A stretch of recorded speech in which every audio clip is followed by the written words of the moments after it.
Bueno, el día de hoy vamos a un paseo sobre algunas situaciones de fertilidad. Algunas van a ser solamente un comentario, las otras sí, porque permite el trabajo de laboratorio, ¿no? Pero al final es lo que sí deben aprender, ¿no? Es importante porque son las patologías frecuentes en el primero y segundo y tercer trimestre. Todas ellas llevan pruebas de laboratorio. Ok,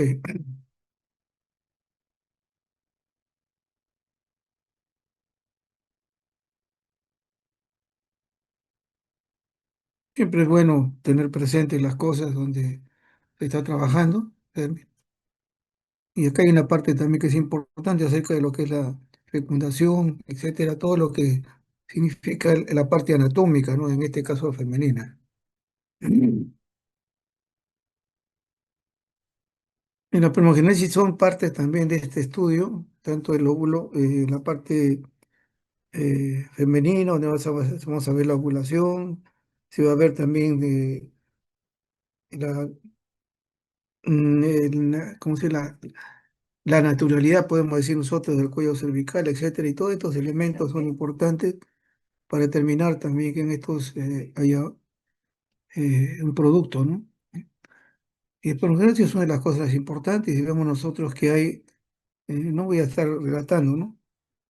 Porque la idea no es hablar de semiología o fisiopatología, etcétera, pero sí que conozcan dónde sucede la formación, ¿no es cierto?, del espermatozoide, cómo se divide, qué hormonas son las principales que puedan estar permitiendo esta preparación y el desarrollo importante. Y en el caso de la mujer, quizás es el tema más complicado, ¿no? Cuando hablamos de fertilidad o infertilidad, porque acá se tiene que ver tanto en lo que significa la parte ovulatoria, la pélvica y la cervical. Y no es como el varón que generalmente la espermatogramas es el elemento más importante, ¿no? De lo que es en el diagnóstico de la infertilidad. Y que eso definitivamente son, sí, cosas que deben ustedes tener presentes. En el ovulatorio, ustedes mencionan, ahí se menciona la reserva folicular, la reserva ovárica y la ovulación. La pélvica, definitivamente la más, más anatómica, y también la cervical cuando hay obstáculos de la mucosa, ¿no? Cervical con respecto a la introducción del espermatozoide. Y vemos nosotros, solamente, como le digo, no son cosas que hay que mencionarlas porque es importante. Y vemos nosotros que hay un factor ovulatorio, ¿cierto? De una reserva folicular, que vemos nosotros que como empiezan 6 millones. Luego una reserva ovárica, no sé, que vemos ahí nosotros, es la reserva folicular también restante, ¿no? Que es importante tenerlo presente.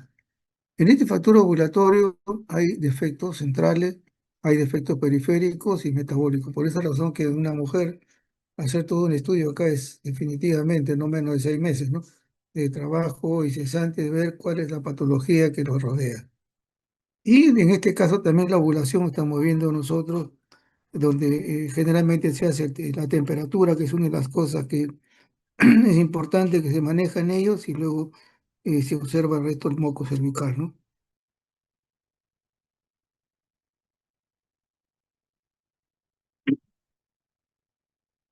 Ahora, en el caso de la situación pélvica, que es más anatómica, lo que tenemos que hacer es, definitivamente, es si hay un cuadro inflamatorio, infeccioso, y vemos nosotros todas las patologías que pueden ocasionar también, no toda la patología, pero al menos la más frecuente que puede ocasionar alguna alteración también en este caso.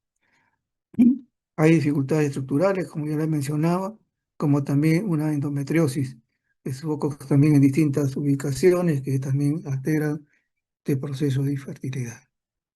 Y del factor pélvico, mencionar que hay que ver los antecedentes, lógicamente, hay que hacer una exploración, una parte anatómica, se hace una ecografía, etcétera, que todos son situaciones que no manejamos nosotros, ¿no? El factor cervical sí, en este caso hay más pruebas que nosotros realizamos en laboratorio. Y acá tenemos que ver definitivamente si hay hay unas alteraciones congénitas también de todo este aparato, ¿no es cierto?, del factor cervical, etcétera, lo vamos a ver abajo. Y en esta situación cervical tenemos que ver antecedentes que eh, hay un cuadro que diagnosticar a través del Papa Nicolau. Se ha procedido a una conización en el paciente, ¿no es cierto?, cuando hay un problema, alguna neoplasia o qué sé yo, cáncer in situ, ¿no?, que a veces hacen eso en el cuello, el uso de crioterapia, etcétera, y luego otros elementos también de posición. En la exploración también, o sea, el factor sindical tiene que ver con esto, ¿no? Hay que utilizar ciertos elementos también para poder diagnosticarlo y al final lo que se hace es la prueba postcoital para determinar también si hay algún componente anticuerpos a nivel del mucoso, ¿no?, cervical. Entonces, en este término, en general, lo que se observa en laboratorio, que sí es esto, son definitivamente las pruebas basales, es que a todas las mujeres que desean tener hijos o tengan problemas, ¿no es cierto?, de control, hay que hacer las pruebas basales. Yo les he dicho, es hemograma, glucosa, urea, creatinina, porque esto es parte de la parte basal de la situación de salud. Luego ver las hormonas, ¿no? FSH y el estradiol 2, que significa también que esto va a significar que hay una función ovárica adecuada y placentaria, en este caso. La progesterona, definitivamente, que es un elemento de ver la viabilidad también de los productos. La hormona antimureriana también se utiliza para este diagnóstico, que definitivamente estos ya son productos que no realizamos en los hospitales, sino cierto tipo de hospitales de nivel 4, ¿no? TSH sí, la prolactina también, y definitivamente la sinasa dependiente de la ciclina, que es para la modulación del óvulo. Si hay también enfermedades autoinmunes, que también es una situación que tiene que evitarse, ¿no?, para poder tener la familia, el estudio genético de la paciente y luego ver si hay unas situaciones o infecciones también. Y por lo tanto, en la cuestión se tiene que hacer serología. El cultivo no se estila. Que vemos nosotros que acá solamente es un pool de pruebas en general que va a permitir, pues, determinar si es que hay una viabilidad en el caso de la mujer. Luego ya son elementos de más utilización de la parte anatómica, histerosalpingografía, ecografía, etcétera, ¿no?, para observar también acerca de los folículos. Entonces, para la mujer, generalmente en el laboratorio usamos todo esto, y esto es importante tenerlo presente. En la infertilidad masculina,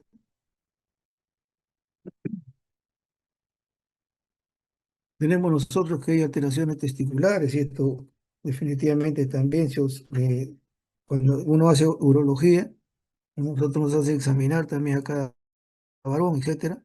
Y ahí se puede observar también que hay alguna situación a veces irregular. Hemos visto nosotros que criptorquidia en muchos momentos, hipospadia, etcétera. Infecciones sistémicas que pueden localizarse también y poder repercutir también en los órganos sexuales. Traumatismo, definitivamente es una de las cosas que también sucede, ¿no? Y generalmente a aquellos que les gusta mucho el deporte. Y a veces se han visto este tipo de problemas, ¿no? Y también el inicio de la pubertad tiene la presencia de varicocele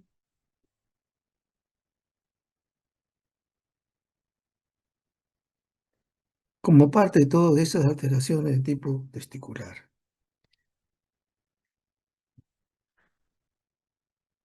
¿Qué otras cosas se está agregando a esto, no? Esto ya se sabe también, inclusive hasta las damas también se le hace lo mismo, ¿no?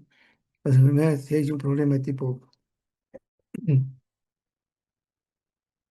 hay un tipo de situaciones a veces que las hormonas tiroideas también pueden desencadenar. Si es paciente diabético también hay una situación de eh, atenuar un poco la fertilidad de las parejas en este caso, ¿no?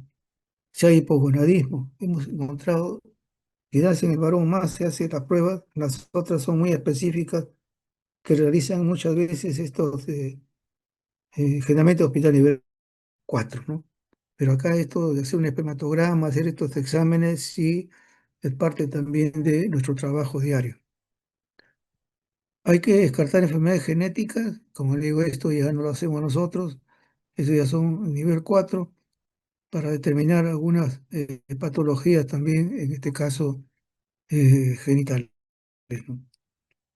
Hay factor sexual, también igual, la frecuencia coital, y después es una de las cosas que también,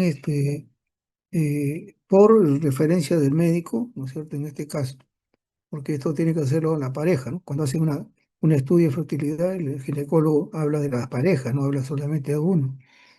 Y hay una frecuencia también por el tipo de trabajo, por el sinnúmero de enfermedades, etcétera, que no hay una frecuencia a veces de relaciones.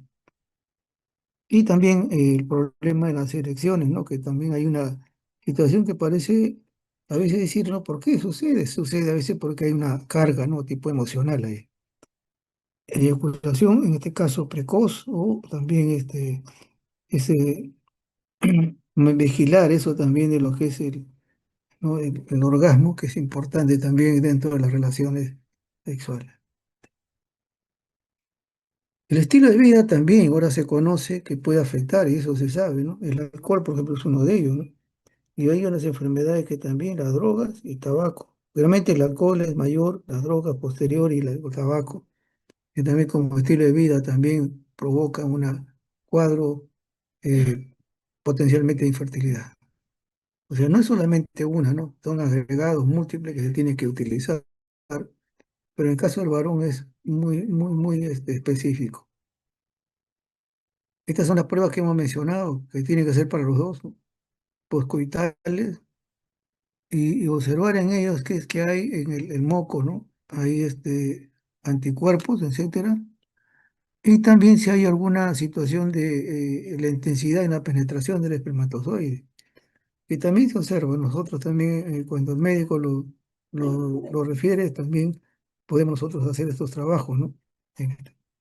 Entonces, hay una situación que a veces se le toma posteriormente al coito, se lo utiliza de la secreción vaginal, ahí se retira y se observa si hay estos componentes, ¿no? Los anticuerpos también a nivel 4 de laboratorio.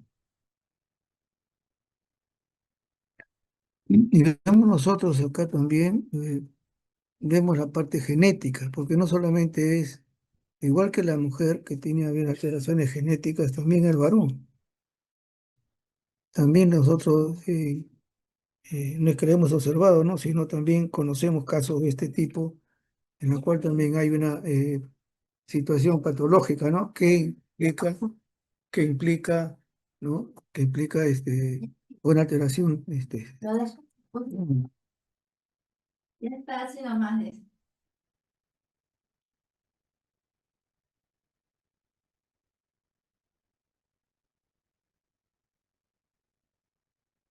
Y acá generalmente lo que más se utiliza en los términos de el manejo, en este caso de infertilidad, ¿no? Que es el espermatograma. Vemos ahí un volumen, como decir, valores eh, establecidos, ¿no? Se puede decir ya en términos generales. El número también total de espermatozoides que debe haber, la concentración de espermatozoides, la motilidad, que es una de las cosas importantísimas también que debe tener. Y esto, con el paso de las horas, por no decir minutos, vemos realmente que sigue la movilidad y persiste. De algunos no persiste más allá por decirlo, menos de 30 minutos, ¿no? Por ahí hay unas cargas también diferentes, pero no solamente porque hay un problema de esto, sino también hay estructuras de anticuerpos, etcétera, que impiden, ¿no? El paso, o la carga también del moco, en este caso en este caso de la pareja. La morfología debe estar, puede haber morfología, a veces espermatozoide solamente cabeza, o sea, sin cola, o doble, no debe pasar esa cantidad, ¿no? Porque si no ya significaría también que no tiene potencialidad del espermatozoide para llegar a fecundar. El pH debe estar más o menos en una alcalinidad, ¿no? Este término. Y leucocitos definitivamente vemos nosotros que debe ser menos cantidad, ¿no? Eso, ¿por qué? Definitivamente no significaría que está con un cuadro infeccioso. Esto ya es una calificación que lo hace a nivel del clínico, lo hacemos nosotros, y definitivamente es importante, ¿no? Hay que ver, básicamente acá, hay posibilidad de los anticuerpos, inclusive hasta la inmovilización, y hemos visto nosotros también citotóxicos, ¿no? Que son elementos citotóxicos.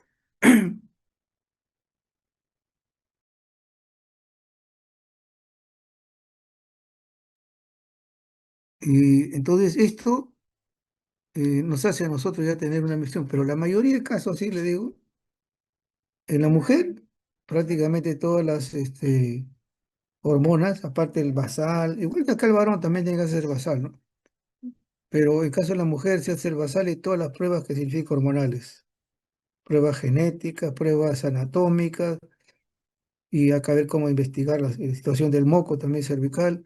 En caso del varón, el 90%, aparte del hemograma y todas las pruebas basales, es el espermatograma. Eso es lo que generalmente se lleva casi el 90% del diagnóstico. Las otras ya vienen a ser, ¿no es cierto? Igual que en el moco cervical, hay anticuerpos, hay productos citotóxicos, hay movilizadores que por el cual no progresa, ¿no? O la viabilidad del espermatozoide en este caso que no dura. Y vemos nosotros, acá vemos nosotros que realmente es menos de lo que se utiliza para las damas, ¿no? Las pruebas basales se van a usar siempre. Genética sí, porque ha habido casos en los cuales ha habido pacientes que tienen productos que son definitivamente no normales, y cuando uno se junta los dos, ambos tenían familiares que también tenían patologías de ese tipo, entonces en ambos muy difícil que puedan tener hijos sanos, pero eso tiene que ser estudio genético, perfil lipídico, tiroides, y esto definitivamente es porque antes había una situación que se manejaba, ¿no? Era tuberculosis en el epidídimo. Actualmente no lo hay, pero sí hay que descartar que no hay un cuadro infeccioso, ¿no? Que también pueda permitir. Luego también la LH, testosterona, y lo que se estila para ver la viabilidad también de esta cita de espermagénesis se hace por último en la biopsia. En el caso a veces imagenología, muchas veces para determinar el varicocele, pero en estos son los frecuentemente lo que se estila en los varones. El 90% es el espermatograma. Ya con eso estamos viabilizando que haya un producto adecuado. Bueno, por lo menos un repaso muy genérico y entramos nosotros lo que significa el embarazo, ¿no? Y acá sí, definitivamente este es algo rutinario. Desde la primera cita que tiene la paciente, ya hay pruebas de laboratorio. Y esto definitivamente la prevención, ¿no? Pero veamos algo realmente de nuestra patria que es realmente preocupante, ¿no? Acá, por ejemplo, dice que hay una disminución del 34%, ¿no? Pero recuerden que esta es semana 26, faltan 30 semanas, más o menos. Entonces, no estamos todavía ni siquiera, no podemos decir que ha bajado. Ojalá fuera así, ¿no? Definitivamente, porque esto está significando pues un problema a nivel nacional que hasta ahora no se ha sido resuelto. Y vemos nosotros que acá en la muerte materna, que tiene que darse cuenta para poder hacer el momento de prevención, ¿no? Hay una ocurrencia en este caso de varios departamentos, ¿no? En Loreto. Y hasta ahora se sigue en esta zona de oriental teniendo una cantidad de muertos generalmente gestantes, adolescentes o jóvenes, ¿no? En Lima metropolitana, teniendo tantas las cosas a la mano, ¿no? Sucede. Eh, Dependiendo dónde se da también a luz, ¿no? Porque hasta ahora hay personas que dan a luz en su casa.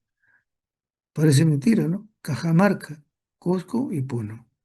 Pero tenemos acá varias regiones departamentales que son realmente un peligro en caso de la muerte materna.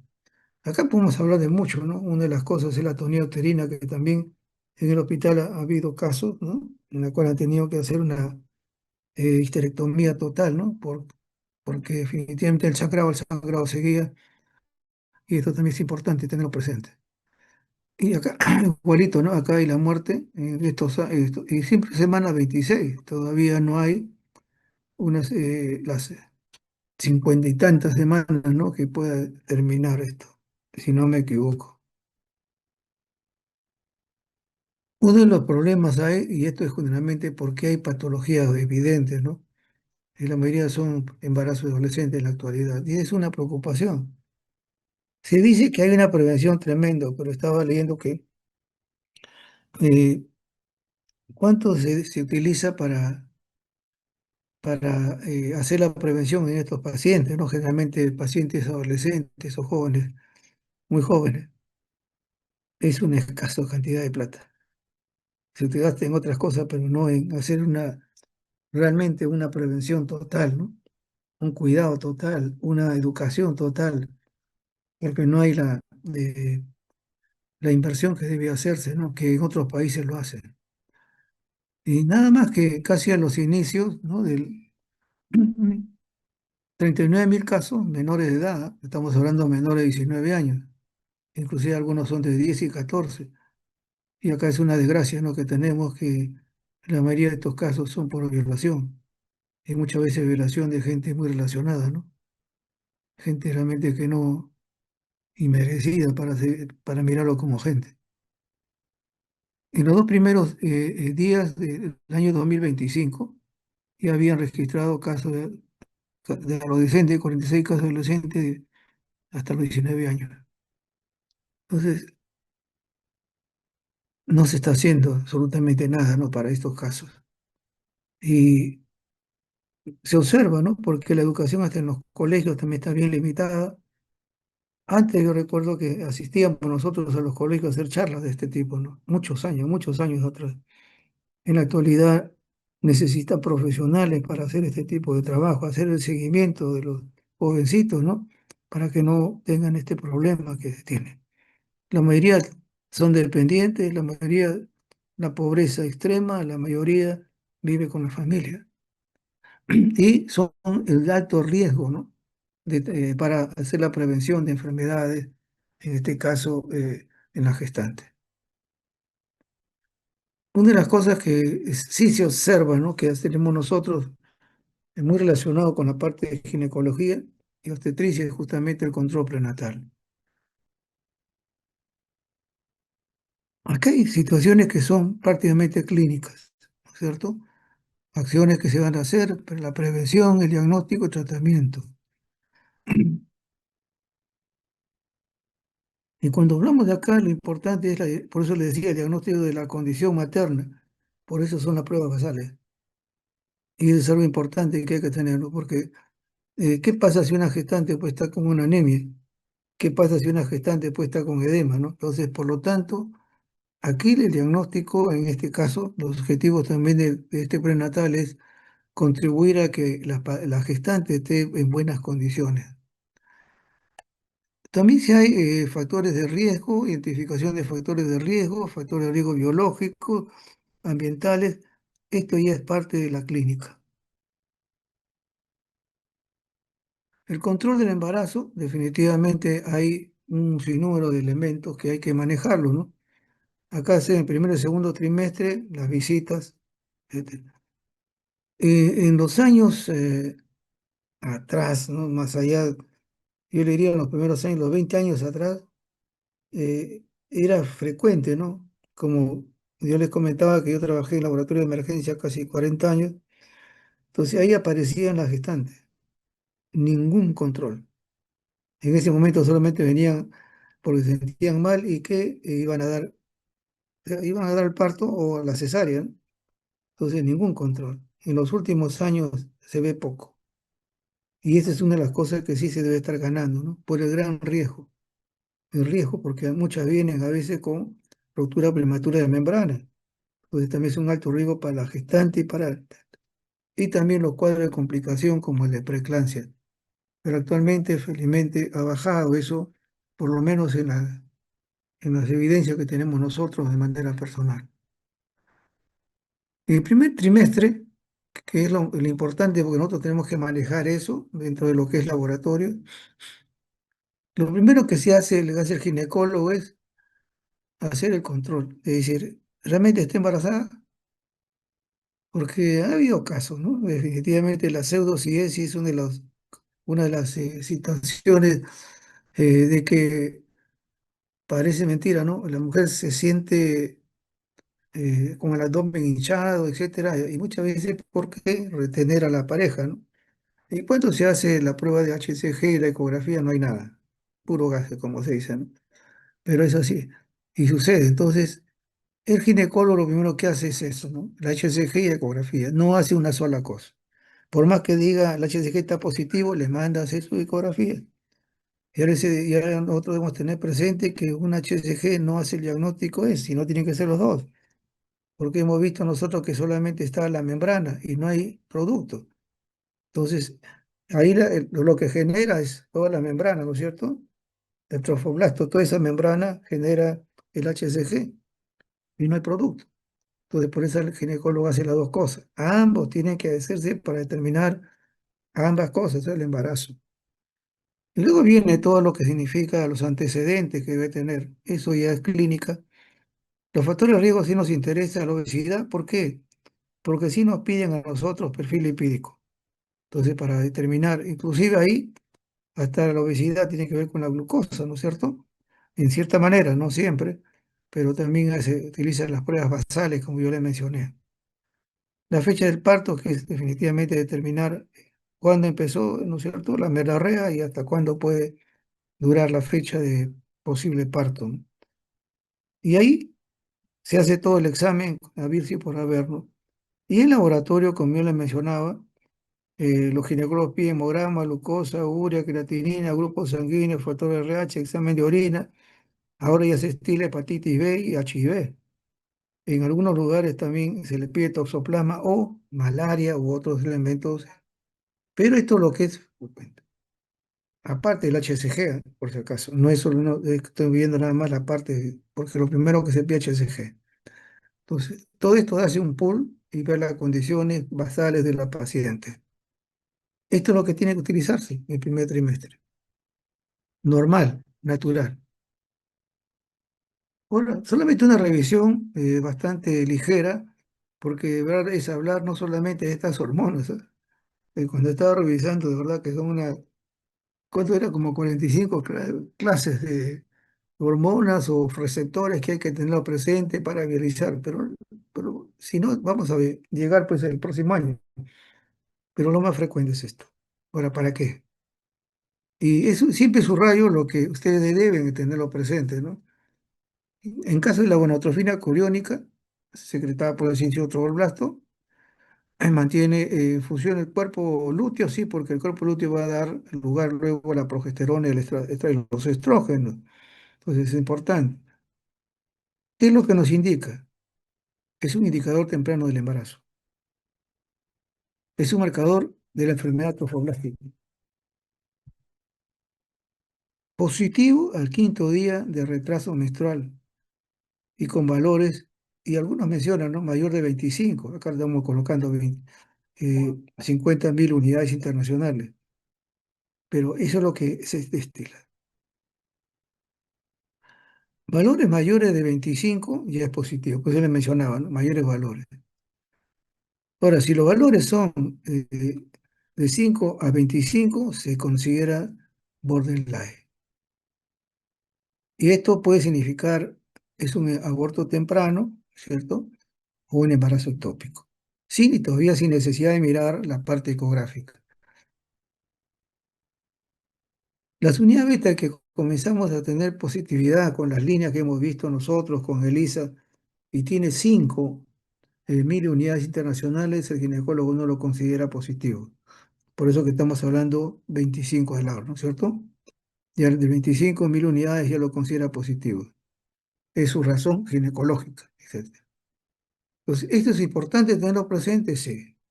Y acá tenemos nosotros los rangos también, de lo que significa la utilización del HCG para control.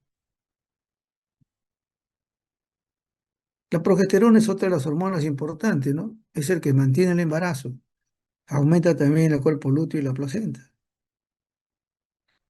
Y definitivamente necesita el colesterol para ser producido. Pero hay una cosa que ahí me olvidé de colocar, ¿no? Es considerado antiabortivo, porque, ¿cómo se dice, no? Detiene la contracción uterina, entonces es un antiabortivo. Es decir, por eso que habla de mantener el embarazo, ¿no es cierto?, hasta el final. Y ahí vemos nosotros que hay necesidad del colesterol y ustedes tienen ahí los valores, ¿no? Generalmente vean los valores del trimestre, que es lo importante tener presente. Entonces, progesterona es la mantener el embarazo, no aborto. Aumenta, en este caso, a través del cuerpo lúteo y la placenta. Y necesita el colesterol, ¿no? Para poder ser procesada como una progesterona. Generalmente son situaciones muy simples, hay más complejidad, pero no es la idea, pues, ¿no? En caso del estrógeno, también es importante durante el embarazo, ayuda en el desarrollo del feto, ¿no? Y preparan al cuerpo de la madre, ¿no? O sea, para poder ya posteriormente estar la lactancia, etcétera, ¿no? Ahí dice, estimula el crecimiento del útero, lógicamente del producto, forma vasos sanguíneos de la placenta, desarrollo del producto, y luego también implica en el desarrollo de órganos fetales, ¿no? En este caso como los pulmones. Entonces es importantísimo, ¿no? El estrógeno en estos actos. Que vamos a repetirlo luego, ¿no? Pero lo más importante para la viabilidad del feto, en este caso madre fetal, es el estriol. Si ustedes ven ahí, hay esos valores que son importantes tenerlos, ¿no? Pero si los valores del estrógeno, en este caso del estriol, es menor de 5, significa muerte fetal. Entonces, los valores que son mucho más elevados de eso es importante para decir el progreso del desarrollo del embarazo está ok. No dos. El lactógeno placentario también es otro de los. Se le acusa de ser el responsable de la diabetes gestacional, ¿no? Es sus razones, ¿no? Pero yo pienso que no solamente esto, sino que hay una alteración de tipo ahí fisioestructural genética de la paciente. Regula el metabolismo materno, sí es cierto. Es un antagonista de la insulina, también es cierto. Mantiene la glucosa elevada, lógico, para darle al producto, darle los elementos de energía. Facilita la lipólisis materna y metabolismo de ácido graso. También utiliza el ácido graso para la energía en el feto y esto también para ahorrar el consumo de glucosa. Se le dice también que ayuda, y lógicamente, si hay desarrollo, crecimiento, energía, va a haber que es una hormona de crecimiento fetal. Y también otro componente que apoya también el crecimiento de las mamas para la lactancia, ¿no? Y esta es la última que vemos, como les digo, muy puntual en las cosas, hay mucho más de lo que mencionar. Igual también estamos hablando nosotros de la que está secretada por la placenta y ya tiene acá sus funciones, ¿no? Relaja el miómetro, el cuello, el ligamento pélvico. Ayuda mucho ¿qué? Para que haya pues durante el parto. Esa es la relaxina, ¿no? Relaxina relajante, es lo que podemos nosotros tener por precio. Todos estos elementos sí se hace en el laboratorio. O sea, se hace con atrofina, progesterona también, porque si estamos, también no tiene elementos normales, etcétera, también vamos a detectarlo por ELISA actualmente. Estrógeno también se hace la prueba, estradiol también se hace, lactógeno placentario también se hace como prueba de apoyo a la viabilidad, en este caso, el desarrollo fetal. Y nuevamente la relaxina. Si hay mucho más hormonas, que vamos a verlo solamente de una manera así muy somera. Y ahí ven. Ahora, a veces uno piensa de que estos elementos u órganos solamente están funcionando, ¿no? El útero, las mamas, sangre, etcétera, ¿no? Pero se ve que un embarazo es simplemente función múltiple, ¿no? Y es así, función múltiple orgánica. Y ahí vemos nosotros que la hipófisis también hay algunas condiciones, etcétera. Es ya parte de la fisiología, ¿no? Pero estoy mencionándole ahí, ahí secretan ACTH, TSH, prolactina, etcétera. Tenemos la corteza también suprarrenal, ¿no es cierto? Aumenta la aldosterona. Tenemos la situación de tiroides, también igual aumenta en este caso también las hormonas. Las paratiroides también aumenta y también hay aumento. Y acá viene lo interesante, ¿no? Estos son los que a veces dice, hay osteoporosis en la madre, ¿no? Esta es la razón, porque está quitando, ¿no? Para el producto. Esto nuevamente hay otro, ¿no? Factor liberador de la corticotropina, factor liberador de la tirotropina, etcétera. O sea, elementos que todos abarcan en el embarazo. Pero lo importante, lo que hemos visto nosotros, el estrógeno, es progesterona, y la somatotrófica, etcétera, los HCG, ellos sí definitivamente son paz. Todo esto eh, tendríamos que estar muy perennemente, ¿no? Mirando, pero esta es la parte de fisiología de estos elementos hormonales para conocer.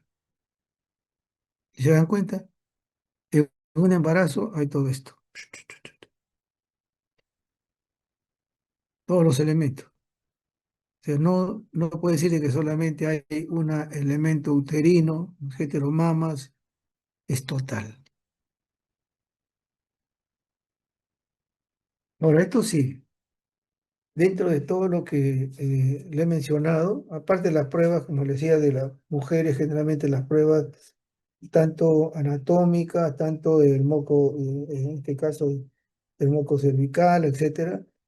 Luego también de las hormonas que debe haber, eh, la parte genética, que es parte de lo que es el diagnóstico en este caso, si hay casos de infertilidad genética. En el caso del varón, el 90% es la espermatograma y hay unas pruebas también hormonales y ambos tienen que hacerse ¿qué? Pruebas basales, determinar también el estado. Bueno, y esto, definitivamente estoy agregando todas las pruebas que se pueden utilizar, ¿no es cierto? Y que no significa que estamos usando en todo lo que significa una enfermedad. Todo esto está agrobado a esto, ¿no? Y vemos nosotros, por ejemplo, que el primer trimestre, semana 1 al 12, los frecuencia no son todos. Algunos pueden compartir también el primer y segundo trimestre, ¿no? Acá, como es una parte estructural académica a nivel de ginecología, que también nosotros apoyamos de hacer el apoyo, ese diagnóstico interesante e importante. El aborto espontáneo, el embarazo ectópico, la enfermedad de trofoblasto, los pólipos cervicales, trauma del primer trimestre, cáncer de cervix. Esa es una patología frecuente en caso del paciente de primer trimestre, semana 1, semana 12. No olviden eso. Y vemos acá nosotros acerca del aborto, ¿no? Generalmente está referido que antes de la semana 20 y generalmente el peso inferior a 500 gramos. ¿Qué causa, no? ¿Qué causan esto? Cuando hay feto muerto, muchas veces aparece a la 20ª semana.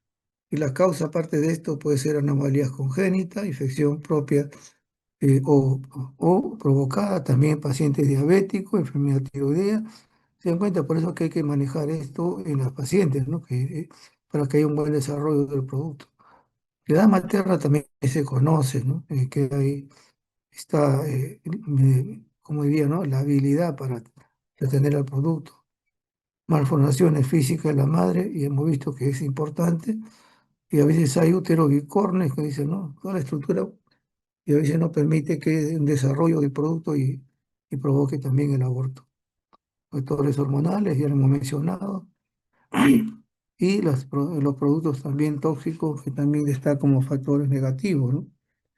En este caso, ¿qué es lo que pide el ginecólogo frecuentemente? De frente, ¿no? Aparte de todo lo que hemos visto, el TORCH. Y ahí vemos nosotros tanto el toxoplasma como productos de virales, que esto hay que hacer el diagnóstico. Entonces ahí dice, no, usted ha abortado por este problema, hay que ir a una infección viral o en este caso también parasitaria. No, es por una situación genética. Al paciente cuando tiene ya 2 segundos de aborto, también se le pide que haga un estudio genético. Glucosa, el diabético, mujer diabética, y también si hay una situación de también déficit hormonal, ¿no? En caso de los abortos, y que puede haber una complicación en este caso. Y abajo vemos nosotros todo el proceso, ¿no? Ese de aborto, etcétera. Lo que hemos visto es el embarazo ectópico. Como estos son productos pequeños, salvo pues que eh, el aborto, ¿no es cierto? 500, y que a veces no permite la viabilidad, pero si hubiera, ¿no? Eh, no he visto el caso, pero generalmente esto se le podía pedir un HCG, pero un poco debería ser difícil para este caso. En el embarazo ectópico, definitivamente siempre se le pide el HCG. La progesterona, el hemograma, con cuadro también leucocitario, y los elementos también de reacción inflamatoria y imagenología. ¿Qué nos da el diagnóstico? Mayormente es la imagenología, pero no descarta que el médico le pida el HCG. Y si hay una situación ahí crítica, como hemorragia, se le pide también otros elementos, ¿no es cierto? Porque puede eso reventarse también ahí, dependiendo del lugar, va a provocar un sangrado, una hemorragia que te puede comprometer la vida de la paciente. Entonces acá se le hace otras pruebas, ¿no es cierto? También ver eso. Un ectópico así, solamente circunscrito, HCG hizo ecografía, determinaban eso. Pero si esto hay una complicación, hay que hacer su hemograma, ¿no es cierto? Hay que ver si no hay otra patología agregada, ¿no? ¿Por qué ha pasado esto? ¿Por qué se ha obstruido? Y ahí vemos un sinnúmero de elementos, ¿no?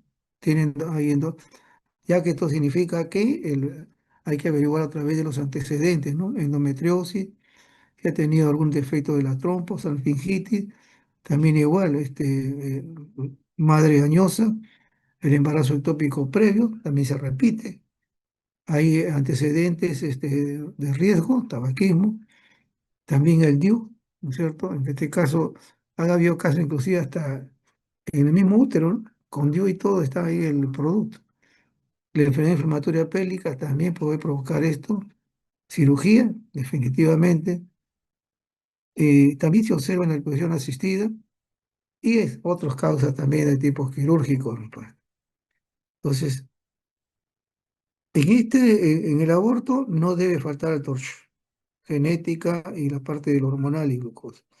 Y en caso de el ectópico, HCG y la ecografía son importantes para hacer diagnóstico. Luego ya vemos las causas. En este primer trimestre, la enfermedad trofoblástica es importantísima, ¿no? Por eso la mencionaba, ¿no? Que el HCG es el marcador, y ahí vemos abajo, ¿no? Es un marcador temporal. ¿Para hacer qué? Diagnóstico. ¿Para hacer qué? Pronóstico. ¿Para hacer qué? Respuesta al tratamiento y luego el seguimiento posterior. Nosotros hemos encontrado en pacientes en estos trimestres eh, valores de 1 millón, más de esto de 1 millón del HCG, y no corresponde al nivel pues, de embarazo, las semanas que hay, ¿no? Entonces, un HCG elevadísimo, ¿no es cierto? Y generalmente el abdomen está bien pronunciado, una ecografía y se encuentra esta estructura tipo panal de abeja, se puede decir, ¿no? Y uno dice, ¿qué sucede? Entonces esto ya se observa, le hace el examen, se observa que ahí pues hay una mola, que puede ser una mola, pero no se descarta, porque al retirar también la mola, ¿no es cierto? Al hacerle su limpieza por legrado, también tiene que ver el piso, porque muchas veces la mola y el coriocarcinoma están relacionados.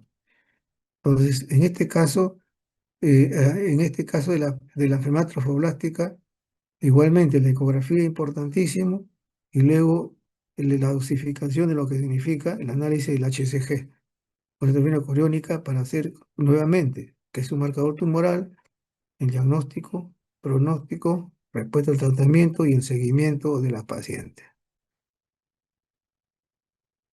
En este lapso también hay cáncer de cervix. Recuerden algo, o sea, en primera etapa, en estos primer trimestre, la paciente que va una o dos veces a veces a la consulta dice, no venga solo de un mes, 30 días o 15 días, ¿no? Dependiendo a veces de la edad, etcétera, o compromiso, pero igual, siempre se le hace por Nicolau. Pero a estos pacientes ya se le está no solamente por Nicolau, se le hace también otro tipo de elementos, ¿no es cierto? Ahí también se le hace una secreción vaginal, ahí también se le hace las pruebas, ya no basales, sino de control nomás, ¿no?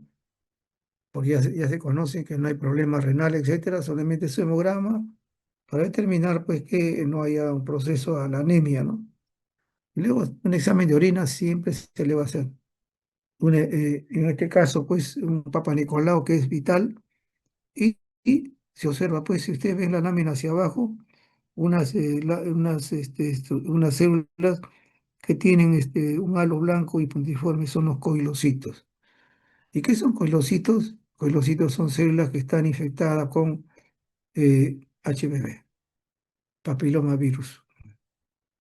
Entonces, es lo que se estila y luego ya, como le digo, se hacen las otras pruebas complementarias, ¿no? Porque Papá Nicolau lo hace anatomía patológica. El segundo trimestre. En el segundo trimestre también tenemos una relación de pruebas a la derecha y vemos nosotros que es de la semana 13 hasta la semana 28, 26,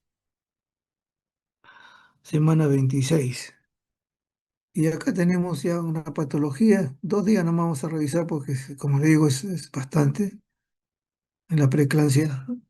Es una de las cosas que en los años últimos, no sé por qué se observa bastante.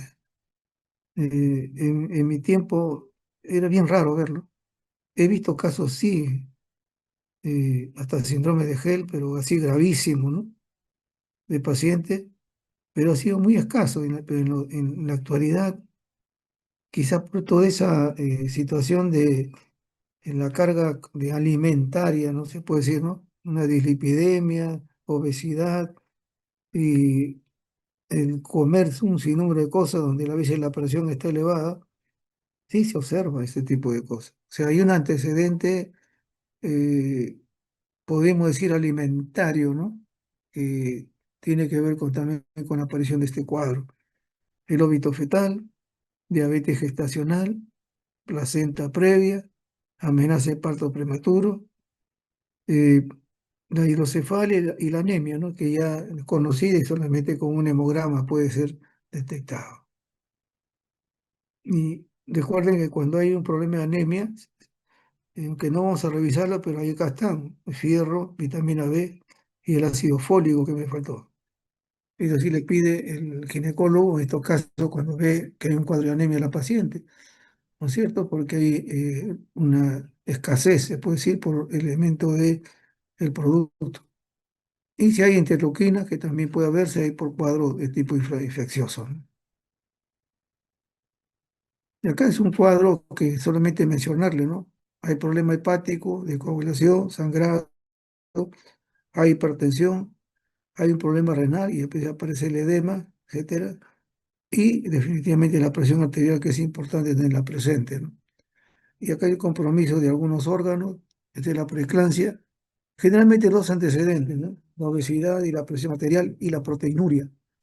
En estos pacientes, como acá estoy mencionando, se hace pruebas basales, prueba de coagulación, porque esto va a implicar que no acelere el síndrome de Gel, pruebas hepáticas, porque hay alteraciones hepáticas también con los elementos de síntesis, proteinuria, por eso vemos acá. Y esa es una de las particularidades del diagnóstico de esta paciente. Ya les he dicho, proteinuria 24 horas. Ya después, el médico, ¿qué es lo que hace, no? Al comienzo, ¿qué es lo que hace? El examen de orina encontramos proteína. Y en los siguientes controles, como llegarlo acá, le hacen proteinuria en orina simple, utilizando un reactivo que se llama sulfo salicílico. Entonces, si persiste esto, definitivamente la paciente ya es controlada, ¿no? Etcétera. y se puede pedir hasta una orina de 24 horas, pero en este caso son orinas simples con a base de sulfosalicílico, va a haber solamente la precipitación proteica en las orinas simples. Con eso hace el cuadro de la proteinuria, no necesariamente para hacer síndrome nefrótico o nefrítico, solamente para diagnosticarlo. Entonces, ¿qué se observa en estos pacientes? Hipertensión, obesidad, proteinuria. Y este es algo, un control que se tiene que hacer constantemente. Lógicamente hay que determinar que no hay un compromiso renal, que hemos visto acá, ácido úrico, el hemograma. La particularidad del hemograma es encontrar la hemoconcentración. Y hemos visto nosotros que la hemoglobina con el hematocrito no se relacionan. Hay una concentración por parte del líquido. Entonces, eso es lo que también se tiene que ver acá, ¿no? En la preeclampsia. Nuevamente, los riesgos son, si es síndrome metabólico, la obesidad, la hipertensión y la proteinuria, que se le hace a todas las pacientes que van a consultorio, ya a todas las pacientes. Cada consulta se le hace. Y luego se hace pues la determinación que no hay una patología de este tipo. Porque ya en una patología de este tipo, realmente si esto llega a consumarse, recuerda que viene problema de coagulación, problema hepático evidente, una transaminasa con lesiones hepáticas, renales, etcétera. Ya la situación viene a una, ya a la parte neurológica, ¿no? Con las conclusiones. Y la otra es la diabetes gestacional. Generalmente, en antes lo hemos visto, la somatotropina coriónica, etcétera, ¿no es cierto? ¿Qué es lo interesante de todo esto, no? Provoca la resistencia a la insulina. ¿Y por qué razón permite el aumento de la glucosa? En este caso, pues, es una hormona, está la somatotropina. ¿Por qué? Para darle elemento energético al producto, ¿no? En este caso, al feto. Por eso que muchas veces acá, cuando no hay un buen control de la gestante, inclusive no solamente control tipo medicamentoso, sino otros también de riesgo. Y hay un gran consumo pues, de esto. Comenzamos a ver que la paciente tiene una hiperglicemia y que posteriormente al parto debe bajar y no baja. Entonces, sí catalogado como esta este, una diabetes gestacional, ¿no es cierto? Pero es como le digo, sujeto a esta hormona, la somatotropina coriónica que hemos visto, esta que te estimula el aumento, ¿no? Y resistencia a la insulina, para dar energía, no es por gusto, ¿no? Por eso también esta es una hormona de desarrollo. ¿Cuáles son los riesgos cuando hay una diabetes gestacional a nivel fetal? La macrosomía. Eh, Casos sí hemos visto, muchos casos de este tipo. Hay hiperglicemia, hiperuricemia dice basal y también polidráneo puede haber en este caso, ¿no? Pero no macrosomía. Malformaciones, sí. Comunicación interventricular, también. Entonces, vemos ahí las patologías, FALOG, etcétera. Y en el caso de de la madre, es un riesgo que ella debute con una preeclampsia. Una diabetes gestacional es un peligro, una hiperglicemia a nivel gestante es un peligro por el riesgo de una preeclampsia, o sea, ayuda como si fuera un factor más de riesgo.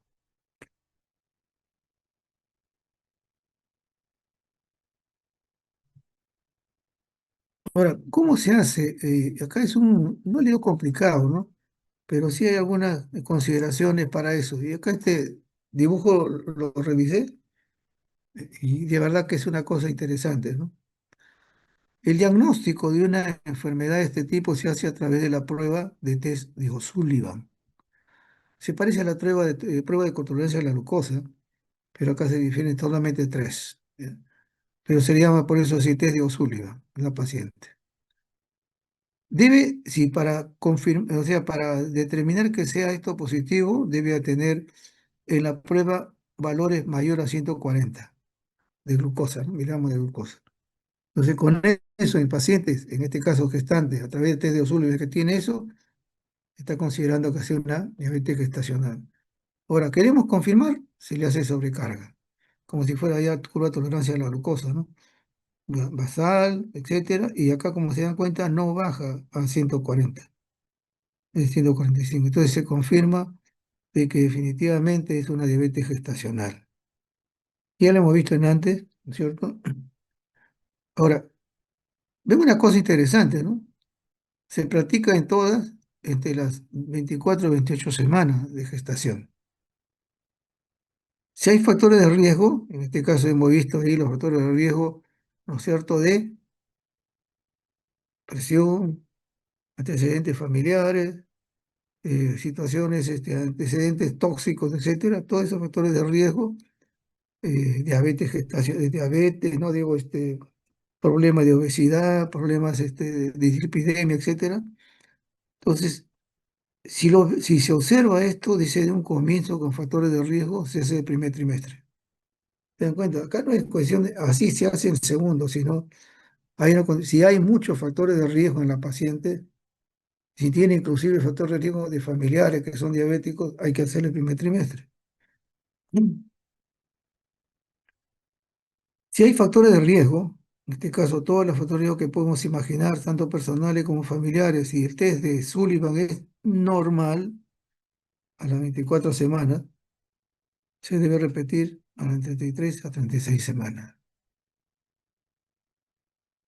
O sea, no es tan fácil decir, ¿no? Si encontramos nosotros Teo Sullivan inmediato, sí, pero si encontramos nosotros que es normal, a pesar de que hay antecedentes familiares, pacientes diabéticos, hay riesgos también de productos tóxicos, etcétera, pues se tiene que volver a repetir. Y esta es una forma de considerar, pues, que esto. Entonces, en la diabetes gestacional, nuevamente, el test de O'Sullivan, mayor de 140, da el diagnóstico. Si queremos hacer la confirmación, hacemos como la prueba de tolerancia a la glucosa normal. Y si queremos nosotros ver que hay factores de riesgo, se debe hacer el primer trimestre. Y si con factores de riesgo y la test de O'Sullivan normal, hay que repetir la prueba. Eso es lo más importante. Y nuevamente, ¿no? Este es un ¿no es cierto? Un bloqueador antiinsulínico, ¿no es cierto? Es lo que vamos, resistencia a la antiinsulina. Que al terminar el embarazo debe cambiar eso, ¿no? Pero muchas veces continúa. Entonces ya cataloga una diabetes gestacional.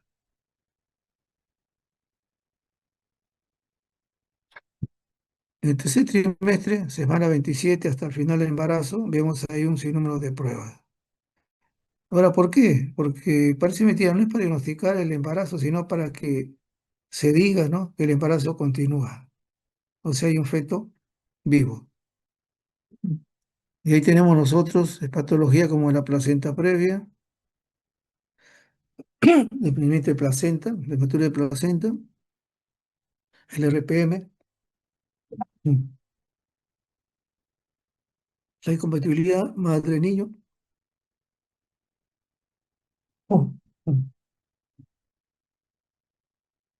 polihidramios, oligohidramios, retraso de crecimiento fetal y las infecciones, sea bacteriana o virales. Y no se descarta acá también siempre la imagenología. Una de las cosas del RPM es una cosa interesante, ¿no? ¿Qué se debe hacer con el diagnóstico de RPM? Es peligroso, definitivamente puede haber una corionionitis, el feto muere, etcétera, ¿no? En muchos pacientes, como ya lo mencionaba, me gustaba siempre estar en emergencia a ver con mis colegas ahí algunas cosas, y encontraba, me acuerdo, no solamente un caso, varios casos.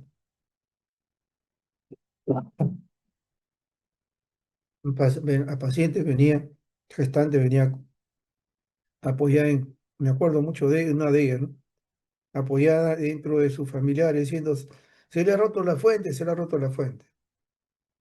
Muy bien, uno piensa en diagnosticar eso, ¿no? ¿Cuál es la primera medida? Determinar qué es líquido amniótico. O sea, no es porque leía que se ha roto la fuente y pensamos, algo pues que ya la cabeza fetal ya esté, ¿no es cierto?, en el canal, que es otra cosa. Pero acá se ha roto. Se ve ahí pequeño sangrado, etcétera, ¿no? Lo primero que hace el residente de ginecología es tomar una muestra vaginal. le ponen una lámina y lo observan en microscopio y en laboratorio, ¿no? ¿Qué tiene que haber? Ustedes ven acá el test de cristalización en la forma de lecho. Esto hace el diagnóstico de líquido amniótico. Si no sucede esto, es que es orina. Y eso pasa muchas veces. Entonces, un RPM que puede tener una gran, definitivamente, problemas, de repente, tanto infección materna como fetal, provocar un sinnúmero de prematuridad, qué sé yo, pérdida, muchas veces. Primeramente, para determinar que es un RPM hay que hacer examen de este líquido, de este líquido amniótico y que se observa ahí como si fuera una secreción a nivel vaginal. Se observa en lámina, cristalización, es el líquido amniótico. Si no se observa, es orina, que obviamente se da así. Entonces, eso es lo primero que tiene que hacerse para determinar. Y eso lo hacemos nosotros en el laboratorio este de cristalización. En caso de las infecciones, la mayoría de infecciones realmente que suceden en el tercer trimestre son virales. Eso provoca también riesgo en la gestación y definitivamente altera muchas veces no solamente a la madre, sino también lleva un contagio al producto, ¿no? Esta viral generalmente son perinatal, muchas veces en el conducto del parto o antes de eso, ¿no es cierto? Acá también hay productos bacterianos, no solamente virales. Y definitivamente el feto se contagia, ¿no? En todo el pasar secreciones de la madre. Si se ve algo que está definitivamente malo, que el médico muchas veces da la cesárea, que eso ya es asunto particular. ¿Qué se pide? Ya se pidió al comienzo HIV, hepatitis, sí. Acá también puede pedirse nuevamente de acuerdo a los antecedentes de los pacientes, de dónde vienen también. HIV, citomegalovirus, parvovirus, HTLV, hepatitis B y C, que ya se hizo también al comienzo, rubiola, en este caso también papiloma, dengue, chikungunya. Porque todos estos cuadros pueden ser significados de, eh, sobre todo los más frecuentes, ¿no? El otro está localizado más en cuello. Esto de acá puede ser un perjuicio para el producto, en este caso. Sucede, sí, por eso que se pide esto, ¿no? Cuando la paciente tiene alguna sintomatología, el que no se evidencia, etcétera, un foco febril, etcétera, y hay que hacerle todas las pruebas que sean necesarias.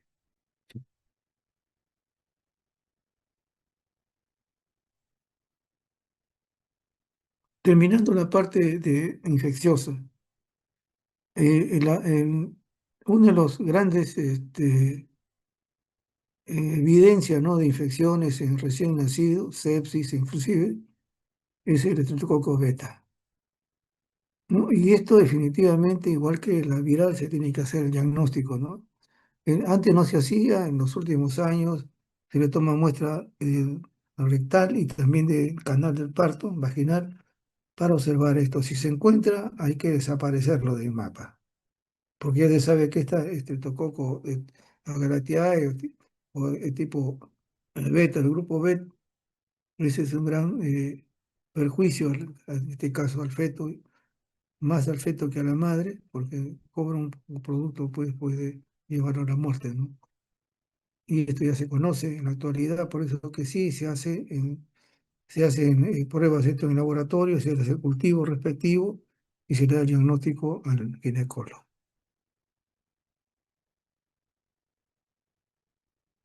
Otra de las pruebas, definitivamente, que se hacen en estos niños que están ya productos para nacer, es ver sobre la incompatibilidad.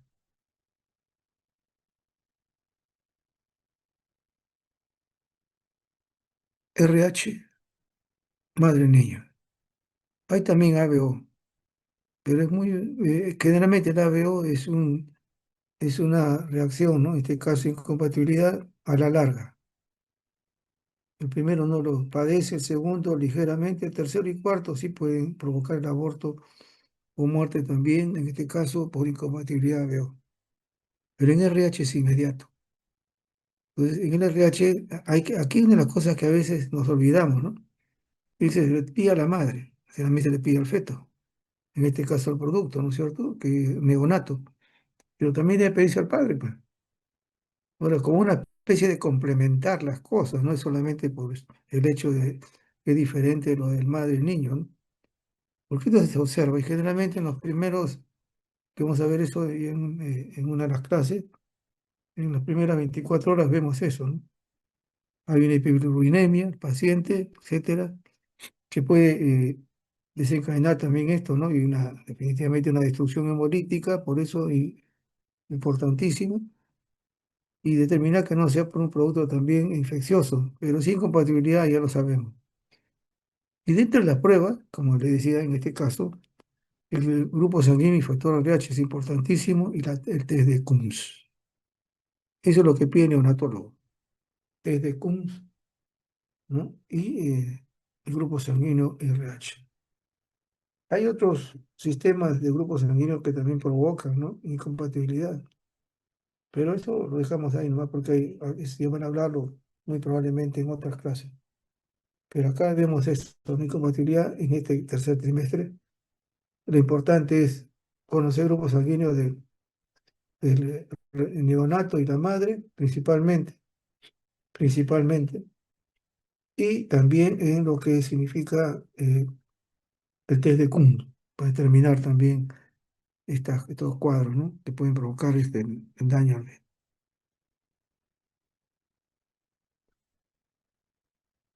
El desprendimiento prematuro de placenta, acá definitivamente no, la imagenología es lo que va a permitir, hay sangrado, acá generalmente si es que va a procederse a una cirugía, ¿no es cierto? Cesárea, etcétera. Algunos dicen parto vaginal, no lo sé, ya depende del ginecólogo, sí entraría a la sala con pruebas quirúrgicas. Y hay que pedir siempre sangre, ¿no? Porque puede esto ocasionar también hemorragia muy intensa a la madre, en este caso. ¿Ok? Ok. Entonces, estos primeros, segundo y tercer trimestres son importantes si solamente tocaba alguna de las patologías que sí deben de conocer, porque esto sí es una proliferación de análisis de laboratorio que hay que determinar. Bueno, también para el niño, ¿no? El niño también, en este caso, el producto de bienestar fetal, le mencioné antes, no se el estriol. Esto va a significar también importantísimo, y vemos nosotros abajo, ¿no? Que hemos repetido en antes, menores de 25 miligramos por 24 horas, ¿no? En este caso, que puede ser urinario, ahora se está haciendo también en suero, pero urinario, va a significar muerte fetal. Entonces, para dar bienestar fetal, el estriol es importante. Luego tenemos el pH, también el cuero cabelludo fetal, que también se realiza, y vemos nosotros ahí, ¿no? Normal, en límite. ¿Qué sucede cuando es menor? O sea, en este caso, ¿no? Estamos hablando de una hipoxia. Entonces ahí determina el médico hacerle la cesárea y retirarlo al feto.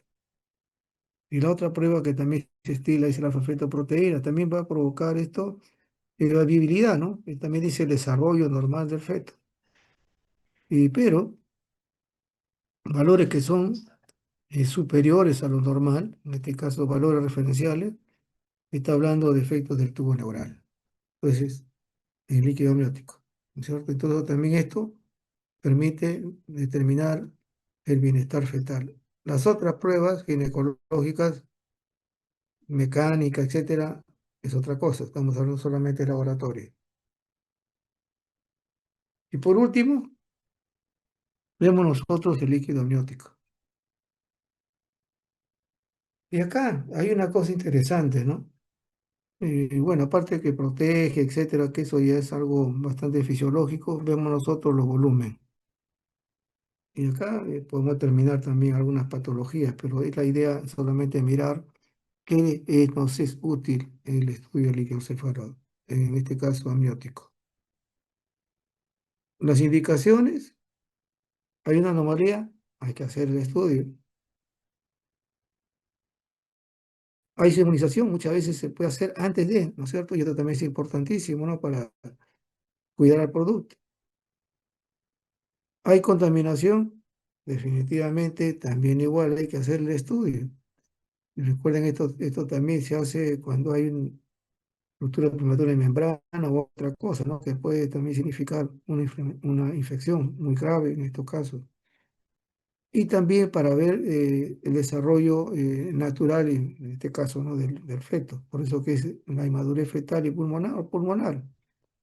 ¿Por qué? Porque eso significa que es la madurez normal, ¿no?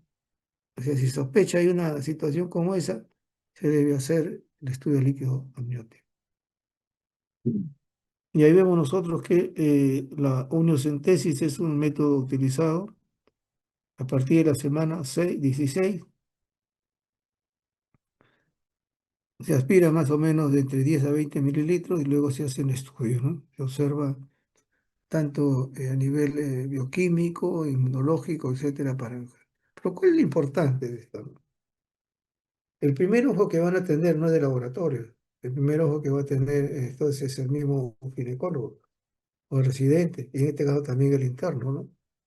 Y viene a ser el color. El color, como hemos visto nosotros la orina, hemos visto nosotros, bueno, algo también de líquido, ¿no? El color definitivamente es un amarillo pajizo muy, muy claro. Eso es normal. Pero cuando hay un color amarillo intenso, y por esa razón que se puede hacer aquí también determinar incompatibilidad, vemos nosotros que ahí podemos estar diciendo que hay una eritromatosis, ¿no? En este caso fetal, hay un cuadro de incompatibilidad y que puede también ayudar a poder cuidar al producto en este caso. Pero si el amniótico es verdoso, ¿no es cierto? Meconial generalmente es hipoxia. Y acá el médico tiene que tomar decisiones ya quirúrgicas. Pero si el líquido amniótico es de entre rojo al marrón oscuro, significa muerte fetal. Entonces el color es importantísimo para determinar en el primer inicio las cosas, ¿no? Y acá en este momento ya si es meconial, ya el ginecólogo tiene que tomar decisiones. ¿Qué se hace con líquido amniótico? Prueba genética. Hay un sinnúmero de pruebas, ¿no? Que se así, aparte del cultivo. Un pH aproximado de 7,4. Acá mencionó también el efecto proteína, ¿no es cierto? Va a ser el efecto del tubo neural. Creatinina y ácido úrico, una evaluación de la maduración fetal, que esto es importante. La urea también va a mencionar también que hay una función renal normal, una glucosa, ¿no? La glucosa, podemos decir nosotros que aquí eh, determinamos nosotros pues que haya un cuadro, ¿no? Hiperglicemia a veces se utiliza aquí, pues el paciente que puede entender ese tipo de cosas, también menos. Más o menos el valor es este. La amilasa aumenta después de las 36 semanas, también nos habla de madurez, importante. Fosfatasa alcalina, 8 unidades por mililitro, aumenta en la gestación, aumenta en una barbaridad, se puede decir, en el preeclampsia. Hablando de líquido amniótico nada más, ¿no? No estamos hablando de las otras partes, de otros elementos hepáticos, de coagulación, ¿no? Sino el líquido amniótico. La bilirrubina, que también los valores son bastante pequeños, por eso que el color ahí es bastante clarito, ¿no? Sino que eso está más aumentado de esto, estamos hablando pues de que hay una eritrocitosis fetal, o en todo caso, ¿no? Si es normal, estamos hablando de una madurez hepática.